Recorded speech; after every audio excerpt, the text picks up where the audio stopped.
Hello, guys. This is Lydia, the lifestyle coach, and we are ending eating disorders using nothing but your own brain. And so fun to see you guys on today. Hello, and welcome to another live feed.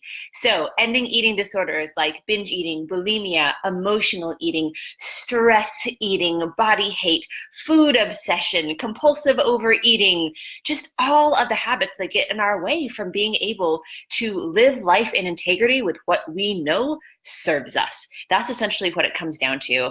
And really excited to go over this topic with you guys today. I hope you don't mind. I'll get a little bit personal with my own story because I just want to, drive it home about it's a really hard place to be, to not be a friend with yourself, to feel like you're your own enemy. This is a really common feeling that comes up where you wake up in the morning and you're in a place where, yeah, I really want to have this be a new day. I want to have this be a better day. I know that I can do better. I know what I need to do. It's like, I'm never going to do that thing again. I'm never going to binge like I did last night again. Like, this has been enough.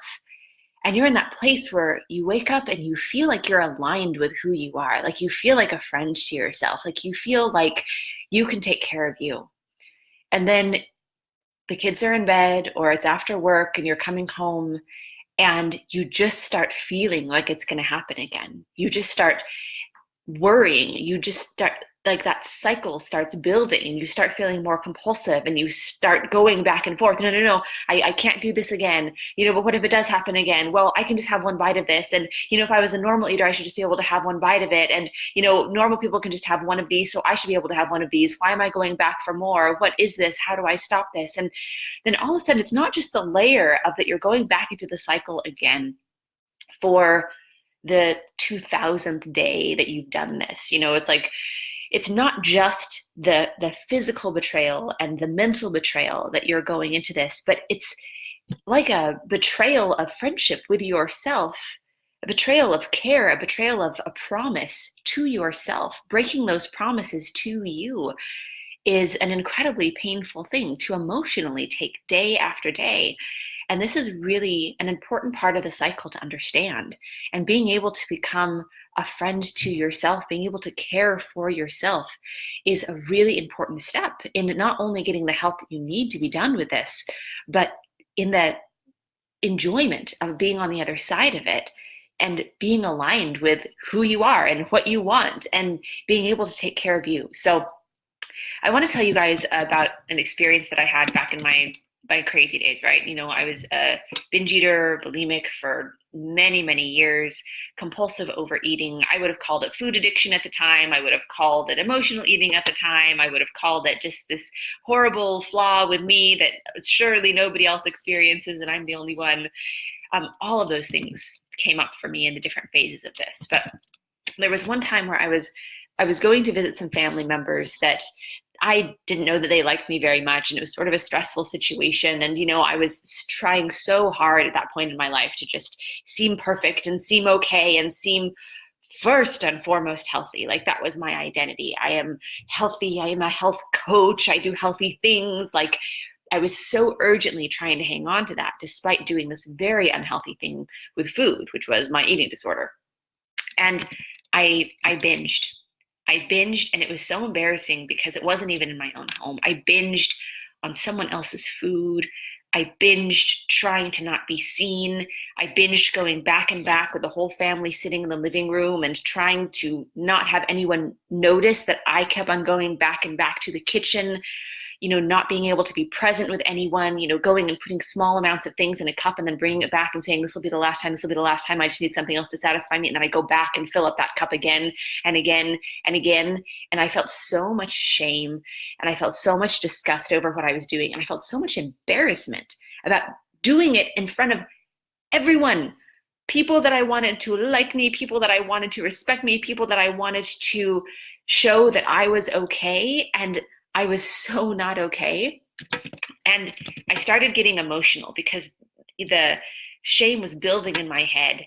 And, like when you are trying really hard not to cry and then that is driving, right? It's like the deprivation drives cravings. It happens that way with emotions as well. We talk about that in our program all the time. But, I'm trying not to cry, trying not to get emotional. And I just feel so horrible that I just left. Like, I tried to sort of sneak out, and I went out and I started walking down the street. And like, this is not my town. I don't know where I'm going. It was very cold outside. And as soon as I get outside, I just start like sobbing and sobbing and sobbing. And I'm just in this absolute self-loathing, which I would not have called self-loathing at the time, because self-loathing is not healthy. And I was healthy. But looking back, it was totally self-loathing. And I was just beating myself up and feeling so awful. And as I did, there was this weird physical thing going on, as I just was trying to get farther and farther away from the house. So like, it was cold. I didn't have adequate clothing on for the cold, but I just kept walking farther and farther and crying more and more. I didn't even know how far away I got from the house. Like, I started getting worried about being able to get home, but it was just like, I was so in this spiral of shame and horrible things happening. And then my phone rang. And I saw at the time I was training a a group of coaches all over the country. So, I was there to help them, build their careers. And so I saw that it was somebody who was a new coach on my team, and I wanted to help them. So understand the state that I was in. Uncontrollable, walking away from the house in the dead of winter's spiral of shame and weeping. Hi. Hey, how are you doing? Yeah, what's up? What can I help you with? Oh, awesome. Yeah, no, that's super simple. Look, I'll show you exactly how to do that. I'll walk you through it. And all of a sudden, the phone rang, and I was in a completely different place. I was there to help and serve this person. I was here and dedicated to them. And I started observing, like, why is it that when somebody else needs me, I can wake up out of this emotional state and I can be there to help and serve them, but I couldn't do that for myself. And what I realized in that moment was, I've got to learn how to do that. I've got to learn how to show up and be a friend to myself, how to be a lifeline for myself, how to be there and available when I need me, and how important that is. And so this is what happens, you guys, is that it's not that you can't end your eating disorder. I mean, we do this all the time. Like, this is literally like our day to day. Like, women who come to us after 40 years of an eating disorder, and in like 4 to 6 weeks, they're done. We show them exactly how to do it. Like, it can be done. We've done it hundreds and hundreds of times. We're the best in the world at what we do. But one of the biggest things that gets in the way, which is such a sadness, is that we have so much training and so much conditioning to put everyone else first, that we're not doing the very thing that we need to, which is putting ourselves first and being a friend to ourselves to get the help that we need to end this problem. And we're just trying to manage all of this stuff, all of this food obsession, everything that's happening physically, when we're even having a hard time being mobile, or we're seeing health issues come up. But we can't take an hour for ourselves to be able to show up and get the help that we need, or we can't take the time or the resources to be able to get the help that we need. And so that's why I really wanted to address this today, because there's really a diverging path here. Someone will come to us and they'll say, you know what, like, I have a family, I have people I'm taking care of. Like, I can't invest in myself. I can't invest financially in myself. I can't invest time in myself. I can't invest energy in myself. Like, I can't take time for myself. I've got to take care of everyone else. And so they go down this path where the rest of their lives, they end up having to have people take care of them full time, because their health gets so bad because they've put everyone else first for years and years. And then we have other women come to us that say, you know what, I have a family, I have people that I'm taking care of. I've got to be done with this. I've got to invest in myself. I've got to take the time and the energy that I need. I have to take that time and space and presence, because I don't want my girls to grow up like I have and have the suffering. I can't have them be who I've been. I have to become something new. And these people are still thinking of the other people in the world that they care about, but they see the perspective of, I have to put on my own oxygen mask first. I have to take care of me, because no one else gets taken care of. This is the false thought. This is the lie that gets into our head of, oh, I have to take care of everyone else, so I'm going to put off taking care of me. That is a lie. Nobody else can get taken care of when you don't take care of you. When your daughters grow up and they have an eating disorder, they're not going to say, oh, I'm so glad that you kept your eating disorder and passed it on to me because I needed you to spend more time or more money on me instead of getting what you needed for you. No, they would have wanted you to end their eating disorder. We've never seen a husband who hasn't been incredibly grateful, a partner who hasn't been thrilled to see their partner alive and well. And instead of spending $10,000 a year on binge food and $17,000 a year of out-of-pocket medical expenses because now they're diabetic. I mean, we have never seen somebody not so grateful to see somebody put themselves first so that they're not a burden on everyone else. So don't believe that lie. Don't believe the lie of you've got to take care of other people first and just deal with this somehow on your own in your free time for free by listening to a podcast. Everything that you do that doesn't work gets you farther away from being able to fix this. It's never about resources. It is always about resourcefulness. There are always reasons why you can't take care of yourself. Always. And there are always reasons why you must take care of yourself. And it's about what do you focus on? What do you choose? It does not matter your financial situation. We have seen women who have lost their jobs. We've seen women who have just paid for $40,000 of replacing their teeth because they didn't fix their eating disorders sooner. We have seen women on disability. We have seen women in retirement. We have seen women in $100,000 of debt. And these are all real examples of women who have come to us and gotten resourceful to get the help that they needed to be done. It is never about resources. It is about resourcefulness. It does not matter your age. We just had a woman that we freed from her eating disorder, 77 years old. We just had another woman that we freed from her eating disorder, 19 years old. It does not matter your age. It doesn't matter your confidence. We have seen women come to us that are incredibly confident career women, business owners, and they just have to be done with this problem, and that's why they come to us. We have seen women that their lives have gotten so small that they do not trust themselves in anything. They've come home and they've quit their jobs because they don't trust themselves to be able to do a good enough job, where all that they're doing is the bare minimum at home because they're so scared, because they trust themselves so little and they have no confidence. There was a woman who came to us in this exact situation, and she came to us after decades of an eating disorder and said, I don't trust myself to make good choices anymore. I don't trust myself to be able to do what I need to. But what it came down to is that she knew that she was going to make a decision either way that day when she talked to us. Is she going to get the help that she needs, or is she going to stay in this pattern? And although she didn't trust herself and she had no confidence, what was the alternative? And she was so grateful now that she's done and free of her eating disorder and going out and being with people, and she applied for jobs and she's working now. Like, she has all that back, because no matter what confidence or lack of confidence you have, you're still making decisions for yourself. You still get to choose. It still comes down to a choice. It always comes down to a choice. And if you will not believe in you, and if you will not invest in yourself, and if you will not care for yourself, no one else will. No one else will. It has to be you. It always comes down to you. When you were born, it was your assignment to take care of yourself. You may have had parents that didn't take great care of you. You may have had all sorts of relationships that have gone sour. You may have kids that you feel should be caring for you and supporting you, but they don't. But guess what? None of those circumstances matter when it comes to you doing what you need to for you, because there only needs to be one dedicated person to your life, and that can always be you. You only have so many summers left in your life. That's it. If you're 40, you might have 40 more summers left in your life if things go well. That's it. And you're going to spend those in taking care of you and being able to show up in joy and being able to go and enjoy the warmth and go and be by the ocean and go and play with your kids or play with your grandkids. Or you're going to spend 40 more summers in misery and self-loathing because you put everyone else first and you never got what you needed.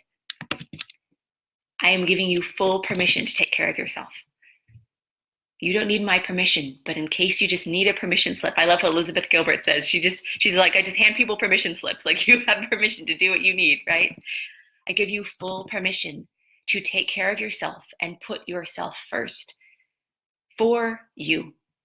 Yeah, you can say I'm putting myself first so I can save my children from having an eating disorder. You could say I'm putting myself first so that my, partner can be with the person that they wanted to be with instead of this shell of a person that I am now. You can say I'm putting myself first so that, I can save our family $10,000 a year because I'm not throwing it down the toilet with my eating disorder. You can say that. Those can all be drivers. Those can all be reasons. But what it comes down to is that it is okay to get the care that you need, to get the help that you need for just you. And so on a personal note, you guys, we've seen hundreds and hundreds of women repair their relationships with themselves, be able to be true friends to themselves because they can trust themselves, because they don't have an eating disorder anymore, because they're going to live the rest of their lives free because they decided to show up for them and get resourceful and get the help that they needed. It was a choice they made, and now they get to enjoy the consequences of freedom. But just on a personal note, I want you guys to understand, from going to from a place of such incredible loathing and hate and shame and trying so hard to be perfect and falling short every single day, it is so amazing to have a brain where in those quiet moments where I'm all by myself, everyone is a friend. Everyone is a supporter. All the people in my head, all the voices that we experience are kind. I don't have somebody beating me up anymore. I don't have somebody hating me anymore. I don't have somebody telling me what a failure I am anymore. Because you can have a mind that is peaceful, where you can be quiet and have that solitude with yourself and be in the best of company. And so I just want to share with you, my dedication to myself, and I want you guys to know that you each can have this for you. I tell myself, I will take care of you.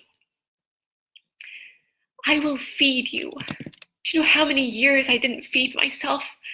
How many years I punished myself for what I'd done by starving myself the next day? I will feed you. I will not make you run when you are hurt. And I will keep the promises that I make to you. And I will take care of you. I will be kind to you, especially when you feel not good enough. I will let you rest when you are tired. You can always depend on me. And for you guys who are listening right now, I want you to know that you can be the person that you always depend on. And it's about knowing how to do that. It's about knowing how to not turn on yourself. It's about knowing how to make a decision and to keep a promise to yourself. It is a skill that you can learn no matter how many years you haven't trusted yourself. You can learn that skill in a matter of weeks. We've seen it happen hundreds of times. And it doesn't only end your struggle with food, it ends your struggle with you. It takes you to a place where you can take care of yourself. And if you want that, if you want a better life for yourself, if you want to be in a place where you can be a friend to yourself and take care of you for the rest of your life, know that that is available to you. But you must choose to show up for yourself. And one of the best things that you can do to show up for yourself and send that message to yourself is to reach out and get the help that you need. You can go to lifewithlydia.com/apply. And you can sign up for a free session with somebody who is going to help and serve you and be there for you to help you to get the foundation for freedom. This can have an incredibly impactful impact on your life. This can have an incredible change for you. But none of it is available to you if you don't show up for yourself. Choose this day to show up for you. Choose this day that when you decide, I'm going to show up for me, when you book your session to get the foundation of freedom, when you take action, that there is nothing that gets in your way. Nothing that gets in your way. It doesn't matter if you're called into work. It doesn't matter if somebody needs you. All of that can wait because you can come first. You can decide that. And when you send that message to your brain of I'm doing something for me and I'm showing up for myself, that is when the momentum of freedom starts. That is what ends the cycle that you have been in for 25 years. So if you go to lifewithlydia.com/apply, you can take that first step for yourself. And again, this is Lydia, the lifestyle coach, signing off. Bye, guys.